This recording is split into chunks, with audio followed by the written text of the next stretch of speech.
دوستان عزیز و ارجمند، از اینکه امروز 21 نوامبر 2024 در جشن 90 سالگی تأسیس دانشکده فنی دانشگاه تهران در هایزمن هاوس تورنتو که به همت جمعی از دوستان شما برنامه ریزی و اجرا می گردد شرکت کرده اید، بسیار سپاسگزاریم.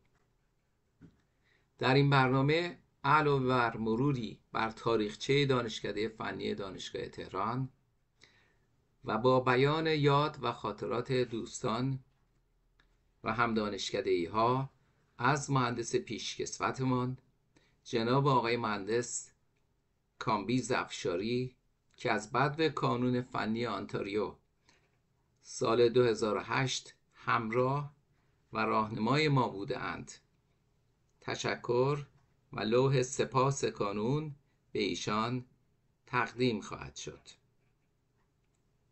باشد که همچنان کانون فنی آنتاریو بتواند با استفاده از مشاورت‌های ایشان پرقدرت‌تر و مؤثرتر در جهت اهداف کانون به راه خود ادامه دهد.